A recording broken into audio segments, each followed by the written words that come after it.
네, 경제 현안을 보다 쉽게 풀어보는 경제 읽기 시간입니다. 네, 오늘도 다양한 경제 이슈들 김대호 경제학 박사와 함께 살펴보겠습니다. 안녕하십니까? 안녕하십니까? 네, 반갑습니다.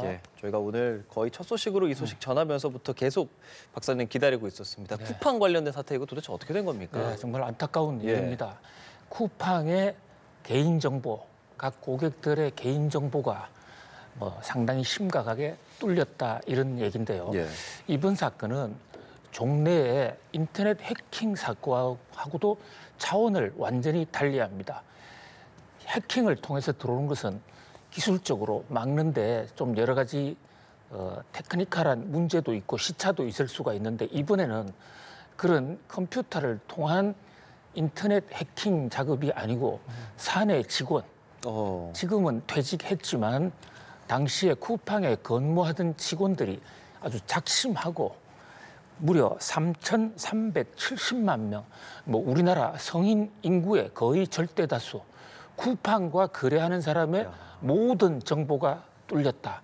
이건 우리나라의 개인정보 유출 사건 중에서 가장 방대하고 가장 심대한 사건이다. 이렇게 볼 수가 있습니다. 더구나 이번 사건은 이미 터진 6월 달에 터져 있었는데도 쿠팡 측에서 몰랐던지 아니면 알고도 은폐했는지 그것은 앞으로 조사를 지켜봐야 되겠습니다만은 어쨌든 이 11월 20일에 와서야 4,500개가 유출됐다라고 첫 신고를 했고 또 지난 주말에 이제 드디어 3,370만 개가 유출됐다라고 이제 토로한 것이거든요. 이렇게 토로하게 된 이유도 쿠팡 스스로가 내부적으로 대책을 세웠다라기보다는 이번에 정보를 훔쳐간 그 내부 직원이 이 정보를 가지고 쿠팡 고객들에게 협박을 한 겁니다. 너가 누군지 다 알고 있어. 너의 모든 정보 다 알고 있어. 그리고 내가 정보를 다 가지고 있다는 걸 보여줄게 하면서 이메일로 쿠팡에 본인이 신고한 심지어요. 거기에 이메일 주소는 물론이고 그 자기 아파트 입구에 공동현관 비밀번호, 너희들 집 들어가려면 비밀번호가 땡땡땡땡이지. 나 이것도 알고 있어. 이렇게까지 지금 공격을 하니까 어쩔 수 없이 그 피해가 확산되다 보니까 경찰에 신고한 것으로 보이는데요. 또 더더구나 이 쿠팡은 개인정보 보호를 가장 잘하고 있다고 우리 개인정보보호위원회나 과학기술정보통신부로부터 인정, 사실상 표창을 2번이나 받은 곳이거든요. 그래요. 이런 쪽에서 이렇게 거의 모든 고객이 다 틀렸다. 그다음에 또 그 고객 정보가 틀린 이후에도 무려 4달, 5달 동안 일반 소비자들은 전혀 모른 채 이런 사건이 진행되고 있었다. 다만 쿠팡 측에서는 카드 정보는 안 뚫렸다. 돈은 안 빠져나갈 것이다. 이렇게 지금 얘기를 하고 있는데요. 그런데 종래에 우리가 사건 해킹 사고를 보면 처음에는 아니다 그랬다가 시간이 지날수록 조사가 지날수록 생각보다 더 많이 뚫렸던 사례를 계속 보고 있는 데다가 쿠팡도 6월 달 이후에 무려 5개월 동안 사건을 인지하지 못했거나 은폐해 왔을 가능성이 있기 때문에 과연 믿어도 되느냐. 그러면서 지금 고객들은 대란이 일어나고 있는 그런 상황입니다. 근데 지금 그러면 이 해킹이 아니라 이렇게 한 그 직원은 뭘 원하는 거예요, 지금? 그런 것도 안 나와 있나요? 그 정보를 가지고 이제 만약에 쿠팡 측의 지적, 금융 계좌 이를테면 카드 정보가 뚫리지 않았다면 내가 너 그 계약한 실적, 그동안에 사간 물건 실적까지 다 알고 있으니까 이메일을 보내면 그 소비자들 입장에서는 이게 쿠팡 본사에서 온 연락이구나라고 믿게 되지 않겠습니까? 그럼 믿게 되면 그 신뢰를 준 다음에 자, 당신 환급을 좀 해가라든지 아니면 거꾸로 당신 돈을 더 내라든지 비밀 정보를 더 내라든지 추가로 이렇게 할 수도 있고 또 정보를 이 3,370만 명의 정보를 모두 가져간 사람 입장에서는 본인이 개인적으로 그렇게 범죄를 할 의사가 없거나 능력이 없다 하더라도 이것을 팔아치울 수가 있거든요. 그렇네요. 그렇게 됐다면 사실 우리 국민들 모든 정보는 심지어 아파트 출입구, 공동 출입구, 비밀번호마저도 다 뚫렸다. 이렇게 전제를 하고 지금부터 정말 촘촘하게 과학적으로 대처를 해 나가야 될 것으로 보여집니다. 예, 이 퇴사한 중국 국적의 직원의 소행으로 추정이 되고 있는데 그 협박 메일을 보낸 사람과 동일인인지는 지금 수사 중입니다. 자, 무엇보다 SK나 KT와 같이 최근에 대규모 해킹 사태가 이어지고 있거든요. 이번 사건도 보안책 마련이 무엇보다 중요할 것 같은데 아직 나오지 않고 있습니다. 그렇습니다. 지금 우리가 전 세계에서 인터넷 이용자가 가장 많고 인터넷 기술이 가장 빠른 나라인데 해킹 사건에 관해서도 방어 능력이 상당히 올라와 있음에도 불구하고 그거를 뚫는 기술도 워낙 발전돼 있은지는 모르겠습니다만 지금 해킹 사건 중에 우리나라가 유독 그 가입자 수 대비로 보면 지금 세계에서 1등을 차지하고 있습니다. SK 하이닉스 사건도 거의 대부분 고객들이 다 뚫렸죠. 거기다가 또 KT 사건, KT는 아예 그 중계기를 가지고 다니면서 도처에 뚫었던 사건. 이것은 전 세계 해킹 역사에 정말 듣도 보도 못한 해괴한 방식. 심지어 암호 번호가 전부 그 중계기마다 다 똑같은 그런 허술한 관리를 했다. 그러니까 이것은 기술의 문제를 넘어서서 관리가 상당히 엉성했다. 쿠팡 사건 같은 거 그렇지 않습니까? 인터넷이 뭐 잘못됐다기보다는 내부 직원이 뚫어가면 그 모든 정보 가져가는 것은 그야말로 여반장, 식은 죽먹기나 마찬가지죠. 직원 관리를 그만큼 엉성하게 했다. 그렇다면 다른 정보는 과연 관리가 제대로 될 수 있었을까? 이번 사건은 쿠팡 사건은 인터넷 해킹 플러스 인터넷 해킹 없이도 회사의 고객 관리 또는 그 직원 관리 잘못으로 모든 정보가 빠져나갈 수 있다는 걸 보여주는 정말 그 참사 수준이다. 이렇게 볼 수 있습니다. 더구나 쿠팡에서는 매일같이 지금 이 시간에도 하루에도 몇 번씩 거래하는 사람들이 얼마나 많습니까? 예. 모든 카드 정보, 특히 쿠팡 멤버십 같은 경우는 카드 정보까지 지금 컴퓨터 딱 들어가면 올라와 있는데 그게 안 뚫렸다고는 하지만 불안하다. 그래서 그런지 지금 와우 멤버십 회원들이 일제히 지금 탈퇴하는 그런 총극을 빚고 있기도 합니다.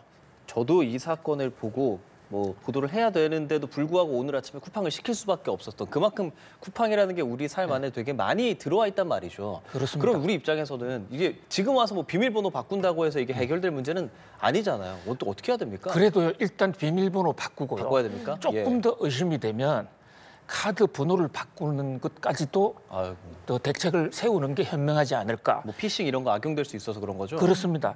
카드 번호가 유출되지 않았다고는 하지만 그러나 일단 해킹이 됐다라고 하면 그 해킹의 해킹을 통해서 카드 번호도 넘어갈 수도 있는 것이니까 적어도 이 쿠팡에 결제하는 것은 종래에 쓰던 카드 대신에 다른 카드를 가져온다든지 또는 뭐 카드 자체도 새로 경신 발급할 필요가 있고요. 이메일 번호, 그 밖에 집에 공동 출입구 현관 번호도 전부 다 번호를 신속하게 교체하는 것이 추가적인 사건을 막는 뭐 최소한의 조처가 아닐까 그런 생각을 해봅니다. 예, 사실 지금 이용객들이 더 화가 나는 점은 이 5개월이나 늦게 알게 됐고 그렇죠. 저도 어제 저녁에 문자를 받았거든요. 네. 유출이 됐다. 이메일이나 문자로만 통보를 한 상황입니다. 이런 부분에 굉장히 많은 분들이 화가 나셨을 것 같은데 온라인에서 집단 소송 움직임까지 보이고 있다고요. 그렇습니다. 이 집단 소송이라는 것은 어떤 피해자가 집단적으로 공통의 잘못된 행위를 해서 피해를 입었을 때 소송을 제기할 수 있는 것인데 지금 우리나라와 미국 같은 나라의 가장 큰 차이가 미국 같은 경우에는 한두 명이 소송을 하더라도요. 똑같은 범죄 유형이라고 그러면 피해를 받은 사람은 나중에 다 구제가 될 수 있는 보상이나 배상을 받을 수가 있는데 우리나라는 이 제도가 잘 안 돼 있습니다. SK 경우에도 정부에서 그 개인정보 보호 중재위원회에서 1인당 30만 원씩 배상을 하라라고 안을 냈는데도 우리 배상 못 하겠다 하지 않았습니까? 그랬을 경우는 소송 제기한 사람만 그 피해 구제를 다퉈볼 수가 있는 것이거든요.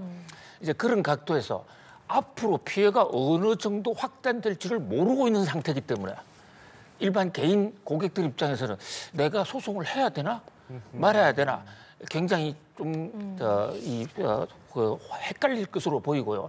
쿠팡의 대처도 휴일날 저녁에 공식적으로 사과한 것도 아닙니다. 그냥 정부 그 관련 대책회의에 참석했다가 지나가는 기자들 몇 명한테 머리 한번 숙이는 것 정도. 그다음에 문자 찍 날렸는데 그 문자 내용도 천편일률적이고 어떻게 대처하라는 얘기가 없어요. 막 걱정하지 말라. 이런 정도 얘기거든요. 자, 그런 각도에서 한번 정보를 뚫리는 것도 있어서는 안 될 일이지만 정보가 뚫린 다음에 어떻게 대처해야 되느냐. 이 쿠팡의 경우에는요. 국내 고객만 있는 게 아니에요.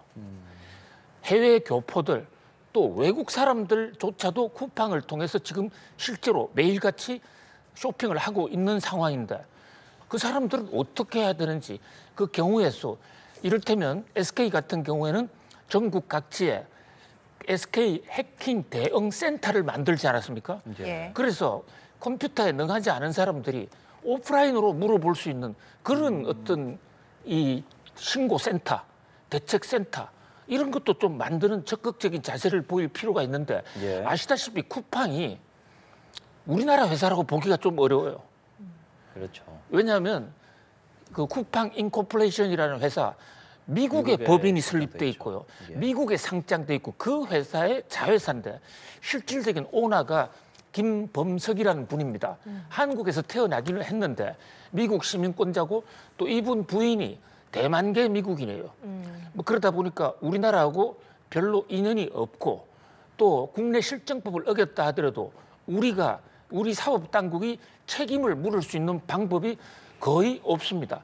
결국은 쿠팡 인코퍼레이션이라는 게 한국에 많은 자회사를 만들어 놓고 있는데 거기에 월급쟁이 사장들, 허수아비 사장들 지금 세워놓고 있거든요. 처벌을 한다라도 그 사람밖에 처벌할 수 없는 이런 아주 고약한 구조로 되어 있는데 문제는 쿠팡이 우리나라의 이 이커머스 시장의 독점률이 압도적이다. 최근 홈플러스가 흔들흔들하고 있지 않습니까?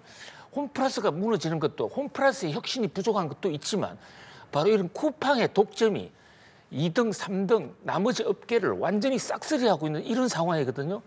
이런 면에서 과연 쿠팡을 이대로 둬도 되느냐. 괴물 쿠팡의 행동. 더더군다나 쿠팡이 여러 가지 지금 많은 사법적 리스크에 올라와 있습니다. 검색 조작을 했다든지 자기 회사 제품만 우대를 했다든지 뭐 그런 거로 현재 특검 조사까지 받고 있지 않습니까? 특검, 그러니까 상설 특검의 대상까지도 돼 있는데 특검을 해봤자 현실적으로 처벌할 수 있는 방법이 없다. 실제 오나 따로 있고 월급쟁이 허수애비 회장이 따로 있는 그런 묘한 구조다. 이런 경우에도 우리가 관리할 수 있는 그런 좀 제도적 망을 좀 이번에 전면 재검토해야 할 필요가 있지 않을까 이런 생각을 해봅니다. 예, 워낙 큰 사건이라 좀 오랫동안 이야기를 나눠봤습니다. 이번에 경제 읽기 증시 상황 좀 살펴보고 싶습니다. 12월의 첫날 첫 거래일이기도 한데요. 지금 3,900선에서 왔다 갔다 하고 있네요. 그렇습니다. 현재 지금 한때 뜨겁게 정말 뜨겁게 달아오르던 우리 코스피 요즘 좀 조정을 받고 있는데요.